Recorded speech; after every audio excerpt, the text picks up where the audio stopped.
أعوذ بالله من الشيطان الرجيم بسم الله الرحمن الرحيم الحمد لله رب العالمين اللهم صل على محمد وآل Muhammad. Principles for Muslims in the West.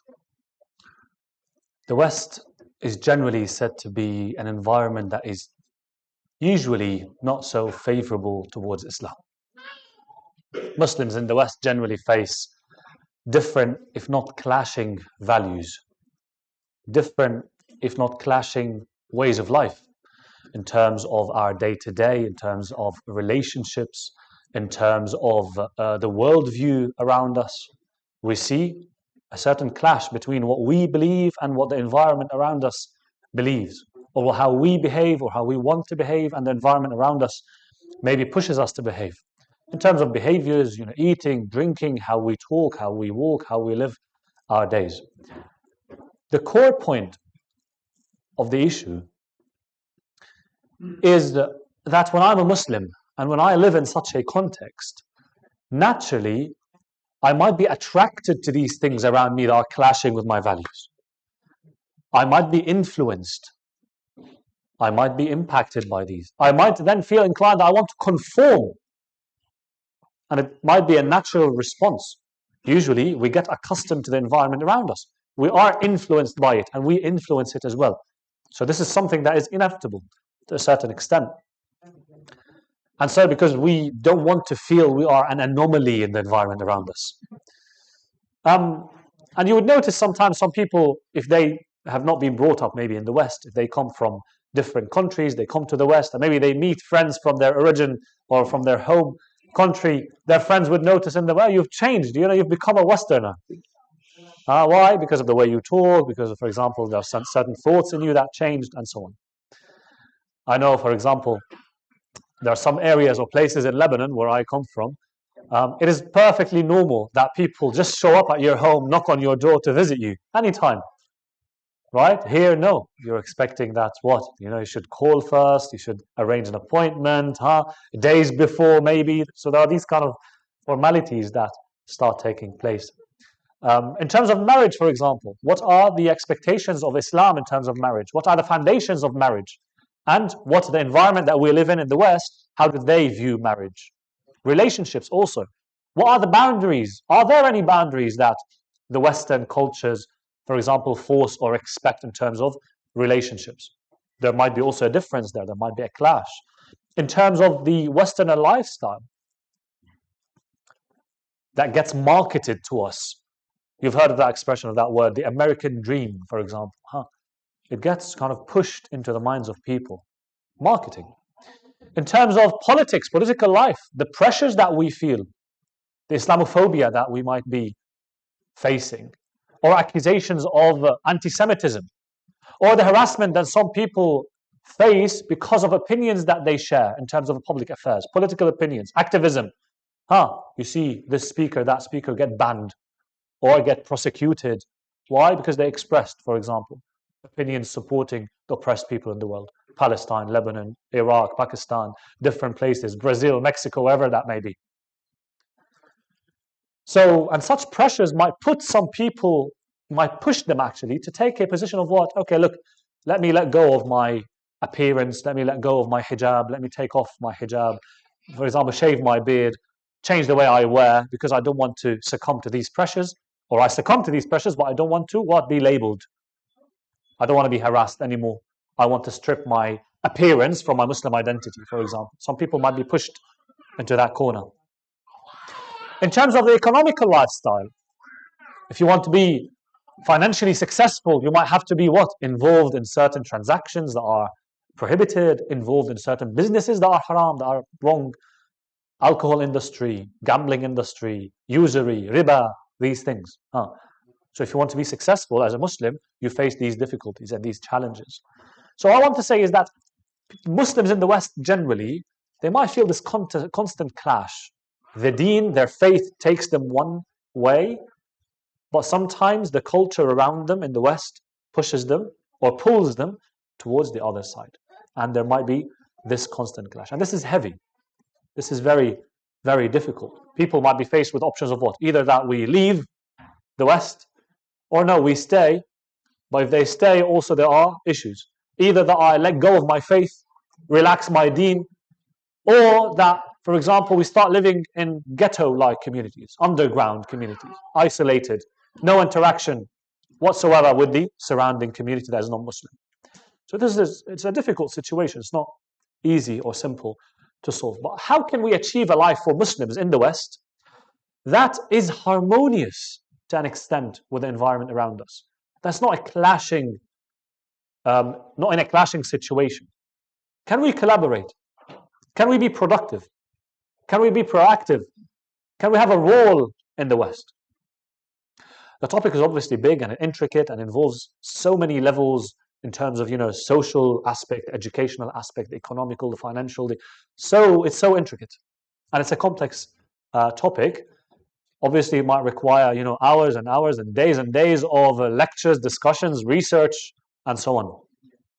But what I'll try to cover in the remaining minutes I have are 5 points that I think we need to consider as Muslims living in the West. Very important points at our individual level, at our community level. The first point we need to think about, always, is to define what do we mean by the West? What do we mean when we say the West? What issues or what West do we have issues with as Muslims? Is it everything that relates to the West? Obviously, I'm not talking about the geographical West. We all understand here that I'm not talking about geographical West, geographical East. I'm talking about cultural West. So Australia might be in the East geographically, but it's a cultural West. So what is it that we have a problem with? And we need to identify that. Is all the West pure evil and all the East therefore pure good? Is that correct? For example, in the West, we know that in some places that if some person in the office commits a crime or breaks the law, they face consequences. Some countries in the East, or some Muslim countries even, some officers, they are treated like gods. They are above the law. In the West, it's no problem that someone of a high social status that they ride a bike or they take the public transport. In some countries in the East, or some countries even in Muslim countries, no, if you're a sheikh, can't be seen doing this. You can't be riding the public transport. It doesn't befit you. We have these kind of rules that we create. Okay? So can we say that the West is pure evil and the East or Muslim countries are pure good? The West, obviously, we need to acknowledge that there are Islamic values. Do we have a problem with these? Have we not heard many people say, we went to the West, so they came from, let's say, Muslim origin or Muslim majority countries. They went to the West and they said, well, we found Islam, but we didn't find Muslims. They found much of the values of Islam being practiced. So we need to be clear about what we have issues with. When we say there is issues with the West, there is a clash between Islam and the West. Which is it that we have a clash with? We need to be clear about this. That, okay, we have issues with particular laws maybe. We have issues with maybe some prohibitions. We have issues with some values. For example, extreme levels of individualism. Yes, we have an issue with that. Does that mean we have an issue with the West? We need to be clear about what we disagree with. We need to be clear about what we agree with as well. So if we see, for example, movements that are, let's say, related to environmental activism, why should I have a problem with that? Isn't that actually Islamic? Anything that corrupts the environment, isn't that corruption? Does Allah not say in the Quran, Wallahu la yuhibbul fasad? Allah dislikes corruption. Allah dislikes mischief. Isn't that an instance of mischief? So in the West, you can actually find God. You can see God. If we see in the West values of strong or strength in the family unit, that's something definitely we agree on. That's something definitely that agrees with our values, with what we want to see in our communities. If we see in some countries in the West some emphasis on, let's say, boundaries in terms of relationships in the public, that is something that we agree with in Islam. When we see in the West, for example, relationships that are based on social solidarity and not really individual interest, this is something that we admire. So no, we don't have an issue with the whole West. This is something that we need to be clear about. The West is not pure good and not pure evil. We need to be clear about what we agree with and what we disagree with. That's number one. What is it that we mean when we say West? Second point, we need to acknowledge that in the West, there is diversity. There is diversity in, let's say, the political orientations, in terms of the social views. It's a mosaic. It's not like one picture or one color. That's something that we need to remember and acknowledge. So you can agree with the ones that are in line with your values, and you can take the position of what? Of the opposition when things disagree with your beliefs and your values. Do we not have that in the system, let's say in the UK or even different countries in the West? Some people who are non-Muslims, they still are in the opposition. Says who that everyone agrees with everything that the government does or says, or all the laws that are proposed. So you as a Muslim, you can take the side of the opposition. And that's a right. In many countries, it's a right that is guaranteed and protected for you. Now, the issue here sometimes starts when Muslims feel, or some Muslims feel, that they are kind of a second-class citizens, and they feel they have to secure their interests, and so they have to conform and agree with whatever the strong government has to propose in order to protect ourselves. And this presents, lack of self-confidence. So why can't I, as a Muslim, exercise my right as a citizen in taking the side of the opposition? And we've seen in the past year many non-Muslims opposing the war, opposing the genocide that has been taking place in Palestine with weapons that are coming from Britain and the United States. We've seen people, non-Muslims, joining demonstrations, protesting against their own interests. So why should I not take that path as well, under the title of opposition? We see, for example, non-Muslims also agreeing with Muslims about, let's say, particular elements in the RSE program at schools, right? This is something that is opposed by so many other people, not just Muslims. So why should I feel, very conscious as a Muslim when I need to take these positions? Why should I feel so weak when I need to take positions towards, let's say, disagreement with something that the government is proposing? You might, as I said, you might find Allah subhanahu wa ta'ala. There are some things that you have in common with other people in the country where you are. You need to build on these. It doesn't mean you agree with them with everything that they believe. It doesn't mean if I agree with my, other faiths on something, that it means that I agree with everything they believe. No, we agree there. We disagree in other places. That's very natural and normal. So acknowledge that in the West there is diversity. The third point is to acknowledge Islam as a cultural identity. The UK is known to be a diverse country. Many countries in the West as well. There are acknowledged groups, there are acknowledged communities, faith-based communities, nation-based communities, Christian community, Jewish community, right? Hindu community, Chinese community, Mexican community. So what's wrong in having Islam as also a recognized community, like other communities? I'm saying about us as Muslims, thinking about ourselves as one piece in that mosaic in the country.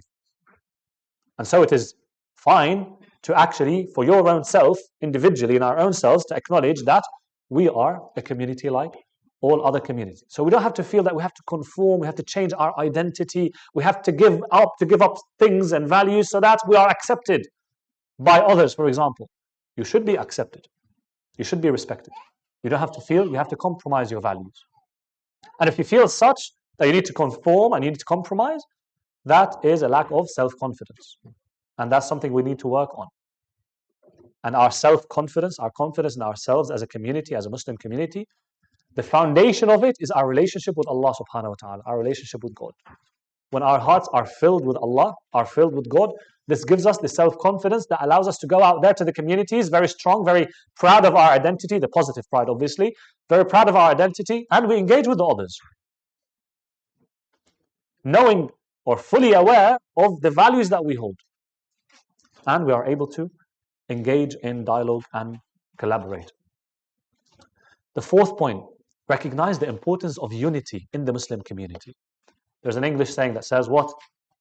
United we stand, divided we fall. And no, I'm not a fan of Man United, but if someone, because I had a conversation minutes ago with a few boys. Understand that unity is important in the community. And how is this done practically? By having a center like this, having a mosque, engaging in the events that are run by the mosque. This is very important. You want to feel as part of this community. If you're someone who's Muslim, but you just live outside the mosque, you have no connection whatsoever with the community here, yes, you might feel you are on the boundary of the Islamic community, and then you feel weak, you have to compromise things. But when you are part of this community, when you feel you are also heard, and this is a responsibility for us to make sure that we hear people's feedback, those who are responsible. They need to make sure they give a platform for the youngsters, the elders, for the 3 generations, to give them an opportunity to speak up. If they have feedback, to give it, and that we act on it, so that they feel also involved in the process of bettering the community, so that they feel they have a say, and so that they feel if anything harms the community, it harms them. If anything benefits the community, it benefits them. They feel part of that family. But if they're not heard, they will tell you, well, I disagree with everything, for example, and I don't, they don't represent me. And so they might be more inclined to compromise and maybe leave the faith. So recognize the importance of unity. And the last point is recognizing the individual role and responsibility that you have. Remember when I said, when we as Muslims are living in the West, we might have pressures that are pushing us in a certain direction. Obviously, if you want to protect your faith and iman, you need to apply a pressure back. You need to exert a similar corresponding pressure and force back. How do you do that? If you don't have a spiritual character that is connected with Allah subhanahu wa ta'ala. So we need to work on our individual self. We need to have a faith-based program in our lives. Yes, you need to, of course, do your salah, do the wajibs, but above that as well, you need to have a connection with Allah subhanahu wa ta'ala. That keeps you steadfast. You need to work on disciplining yourself so that the first opportunity or the first, let's say, danger that stands before you, it doesn't sway you from your faith.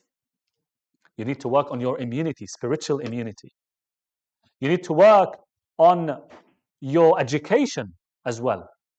If you're not living in the West, if you're living in a Muslim community, you might feel that there are certain levels of support that you might be having for your iman, for your faith.